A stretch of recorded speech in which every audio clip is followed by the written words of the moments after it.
కూటమి ప్రభుత్వం ప్రవేశపెట్టిన బడ్జెట్లోని డొల్లతనాన్ని వైఎస్ఆర్సీపీ అధ్యక్షుడు వైఎస్ జగన్మోహన్ లెక్కలతో సహా ప్రభుత్వాన్ని ప్రశ్నిస్తే కనీసం దానికి సమాధానం చెప్పే ధైర్యం కూడా ప్రభుత్వంకు లేదని గుంటూరు జిల్లా వైఎస్ఆర్సీపీ అధ్యక్షులు మాజీ మంత్రి అంబటి రాంబాబు మండిపడ్డారు. తాడేపల్లి పార్టీ కేంద్ర కార్యాలయంలో గురువారం మీడియాతో మాట్లాడుతూ సూపర్ సిక్స్ పేరుతో మోసం చేస్తున్నారు, మైనింగ్, లిక్కర్, ఇసుక మాఫియాలతో రాష్ట్రానికి రావాల్సిన ఆదాయాన్ని దోచేస్తున్నారని మండిపడ్డారు.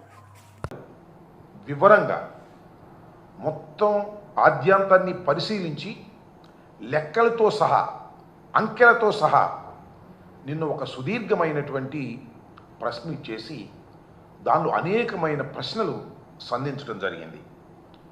దానితో పాటు జగన్మోహన్ రెడ్డి గారు 5 సంవత్సరాల పాటు ముఖ్యమంత్రిగా ఉన్న సమయంలో ఆయన ఇచ్చినటువంటి వాగ్దానాలను ఏ విధంగా నెరవేర్చారు అనే విషయాలను కూడా కూలంకషంగా ప్రజలకు వివరించేటటువంటి ప్రయత్నం చేశారు. జగన్ గారు ఈ బడ్జెట్ మొత్తాన్ని పరిశీలించిన తర్వాత అనేక ప్రశ్నలు సంధించడం జరిగింది. కానీ ఆ ప్రశ్నలకు నిర్మాణాత్మకమైన సమాధానాన్ని కూటమి ప్రభుత్వంలో ఎవ్వరూ ముందుకొచ్చి సమాధానం చెప్పలేనటువంటి దుస్థితిలో వారు ఉన్నారని క్లియర్గా అర్థమవుతుంది. సూపర్ 6 అన్నారు, సూపర్ 7 అన్నారు. ఇవి కాక 143 హామీలు చంద్రబాబు నాయుడు గారు ఇచ్చారు ఎన్నికలకు ముందు. అధికారంలోకి వచ్చిన తర్వాత ఏ ఒక్క హామీని కూడా పూర్తిగా నెరవేర్చేటటువంటి దాఖలాలు లేవు. బడ్జెట్ను పరిశీలిస్తే అన్ని అరకొరగా ఇచ్చారు.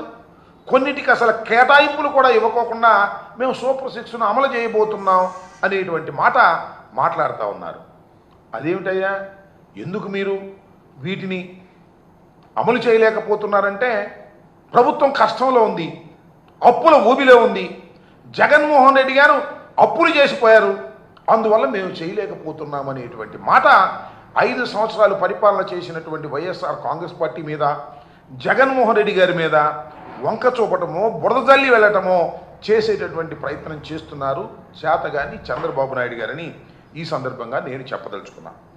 అప్పుల విషయానికి వచ్చినప్పుడు చాలా తిప్పలు పడతా ఉన్నారు చంద్రబాబు నాయుడు గారు, చంద్రబాబు నాయుడు గారి కుమారుడు రకరకాలుగా చెప్తున్నారు అప్పుల గురించి. చంద్రబాబు నాయుడు గారు ఏమన్నారంటే ముఖ్యమంత్రిగా ప్రమాణ స్వీకారం చేసిన తర్వాత జగన్మోహన్ రెడ్డి గారి ప్రభుత్వం 14 లక్షల అప్పు చేసింది, 14 లక్షల కోట్ల రూపాయలు అప్పు చేసింది అన్నారు. మళ్ళా తర్వాత మాట్లాడితే 12 లక్షల అప్పు అన్నారు. తర్వాత గత సంవత్సరం 10 లక్షల కోట్లు అని గవర్నర్ చేత చెప్పించారు. చివరికి బడ్జెట్లో చూస్తే ఆయన ప్రవేశపెట్టినటువంటి బడ్జెట్లోనే కాగ్ లెక్కల ప్రకారం 6,46,000 కోట్లు మాత్రమే అని చెప్పారు. ఏంటో నాకు అర్థం కాల. ముందు 14 లక్షలు అన్నారు, చివరికి చూస్తేనేమో కేవలం 6,46,000 కోట్ల రూపాయలు మాత్రమే అప్పు చేసినట్టుగా చెప్పేటటువంటి ప్రయత్నం చేశారు. అంతేకాదు మొన్న ప్రవేశపెట్టినటువంటి బడ్జెట్ను ఒకసారి పరిశీలన చేస్తే ఎట్ ఏ గ్లాన్స్ అని మొత్తం ఒక రిపోర్ట్ ఉంటుంది. దానిలో అప్పులేంటి ఇవన్నీ కూడా వివరంగా ఉంటాయి ఎట్ ఏ గ్లాన్స్. దానిలో అసలు ఆ పట్టిక లేకుండా తీశారు. అంటే ఇక్కడ నేను చెప్పదలుచుకున్నది ఏంటంటే మిస్ఇన్ఫర్మేషన్ రాష్ట్ర ప్రజలకు ఇచ్చి తప్పుకోవాలనేటువంటి ప్రయత్నం. ఏదో ఒక విధంగా జగన్మోహన్ రెడ్డి గారి మీద బురదల్లి తమ హామీలను ఎగ్గొట్టాలనేటువంటి ఒక కుట్రపూరితమైనటువంటి పద్ధతుల్లో ఇవాళ చంద్రబాబు నాయుడు గారి ప్రవర్తన చేస్తూ ఉన్నాడు. నేను నిన్న జగన్మోహన్ రెడ్డి గారు వివరంగా చెప్పినటువంటి వాటిలో కొన్నిటిని ఇక్కడ నేను ఉదాహరణ చేస్తాను. ఆడబిడ్డ నిధి అని 1,500 రూపాయలు ఇస్తామన్నారు. అందరికీ గుర్తుండే ఉంటుంది. ప్రతి ఆడపిల్లకి 15,000 రూపాయలు, సంవత్సరానికి 18,000 రూపాయలు ముట్ట చెబుతున్నారు. ఏమైందో ఇంతవరకు అర్థం కాదు. గత ఏడాది ఇవ్వలేదు, ఏడాది బడ్జెట్లో కేటాయింపే లేదు. దీని ప్రకారం లెక్కేస్తే ప్రతి ఆడబిడ్డకి 36,000 బాకీ పడ్డాడు చంద్రబాబు నాయుడు గారు. Is it not cheating? ఇది 420 కాదని అడుగుతా ఉన్నా. 36,000 ప్రతి అర్హత కలిగినటువంటి బాలికకు 36,000 రూపాయలు ఇవాళ రాష్ట్రంలో అప్పుపడినటువంటి వ్యక్తి నారా చంద్రబాబు నాయుడు గారు ఎగ్గొట్టేటువంటి ప్రయత్నం చేస్తున్నాడు. This is also cheating. ఈ చీటింగ్ అని అడిగితే దానికి మాత్రం సమాధానం చెప్పరు. అంతేకాదు నిరుద్యోగ భృతి 3,000 ఇస్తా ఉన్నారు. ఏడాదికి ఎంత ఇవ్వాలి? ఒక్కొక్కరికి 36,000 రూపాయలు ఇవ్వాలి. గత ఏడాది ఇవ్వలేదు, ఈ ఏడాది కూడా కేటాయింపులు బడ్జెట్లో లేనే లేవు. అంటే ఈ ఏడాది కూడా ఎగ్గొట్టేటటువంటి కార్యక్రమాన్ని తీసుకున్నారు. అంటే ఒక్కొక్క నిరుద్యోగికి 52,000 బాకీ పడ్డాడు. ఇది మోసం కాదని అడుగుతా ఉన్నా. ఏమండి చంద్రబాబు నాయుడు గారు, ఏమండి కూటమిలో ఉన్నటువంటి ముఖ్యులు, నారా లోకేష్ గారు, మంత్రి గారు, నేను అడుగుతా ఉన్నా, దిస్ ఈజ్ నాట్ చీటింగ్ అని అడుగుతా ఉన్నా. ఇలా మీరు మోసం చేసేటటువంటి కార్యక్రమం చేస్తున్నారు. ఇక తల్లికి వందనం గురించి చెప్పాల్సిన అవసరమే లేదు.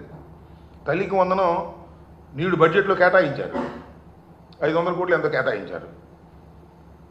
ప్రతి పిల్లవాడికి, తల్లికి కాదు ప్రతి పిల్లవాడికి.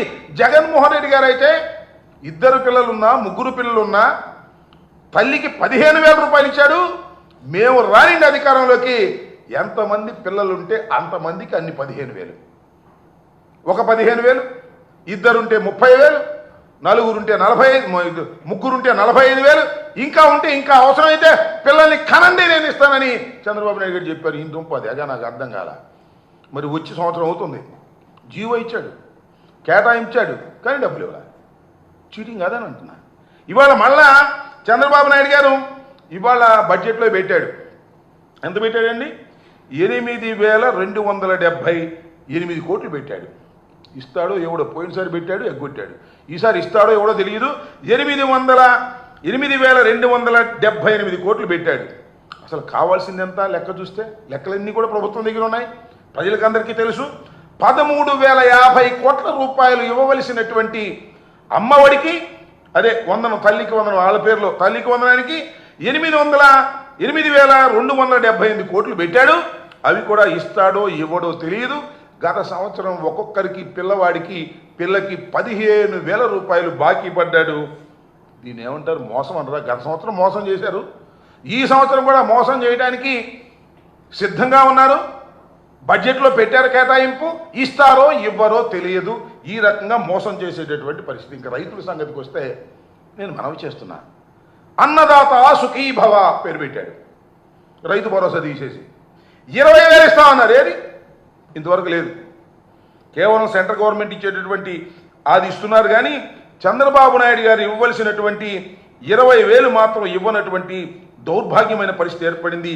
ఇది కూడా మోసమా కాదా చెప్పమని మనవి చేస్తున్నాం. అలాగే ఎస్సీ ఎస్టీ మైనారిటీలకు 50 ఏళ్ళు నిండితే పెన్షన్ ఇస్తామని చెప్పారు. 4,000 చొప్పున 48,000 ఇవాళకి వాళ్ళు ఇవ్వాల్సింది ఎగ్గొట్టేశారు. 48,000 ప్రతి ఎస్సీ ఎస్టీ మహిళకి బాకీ పడినటువంటి సందర్భాన్ని మనం. సరే, ఉచిత బస్సు అని చెప్పాల్సిన అవసరమే లేదు. ఉచిత బస్సు లేదు, ఏమీ లేదు. మహిళలకి ఏం ఉచిత బస్సు ఇస్తాం, మీరు ప్రయాణం చేయొచ్చు అన్నారు, అది చేయలేదు. దానికి 3,000 కోట్లు కేటాయించాలి, బడ్జెట్లో లేదు. ఇది మోసం కాదని అడుగుతా ఉన్నా. ఇక దీపం పథకం సంగతి చూడండి. మొన్న దీపం పథకం దీపావళి రోజున ప్రారంభించారు. ఎంతండి మొత్తం ఖర్చు కావాల్సింది? 3,900 కోట్ల రూపాయలు. కేవలం ఎంత ఇచ్చారు? పోయినసారి 865 కోట్ల రూపాయలు ఇచ్చారు. ఇవాళ 2,600 కోట్లు పెట్టారు. ఇస్తారో ఎవరో తెలియదు. ఈ విధంగా పచ్చి మోసం చేసేటటువంటి కార్యక్రమాలు ఇవాళ నారా చంద్రబాబు నాయుడు గారు చెప్తున్నారు, చేస్తున్నారు. మోసాలన్నీ కూడా. అంతేకాదు, ఎన్నికలు కూడా రాకముందు వైఎస్ఆర్ కాంగ్రెస్ పార్టీ అధికారంలో ఉన్నప్పుడు 66 లక్షల మందికి పెన్షన్ ఇచ్చాం. కానీ ఇవాళ 62 లక్షల మందికి ఇస్తున్నారు. 4 లక్షల మందికి ఎక్కడేశారు, కట్ చేసి పారేశారు. ఈ విధంగా 4 లక్షల మందిని మోసం చేసేటటువంటి కార్యక్రమాన్ని నారా చంద్రబాబు నాయుడు గారి ప్రభుత్వం చేస్తుందని ఈ సందర్భంగా నేను మనవి చేస్తున్నా. అప్పుల విషయం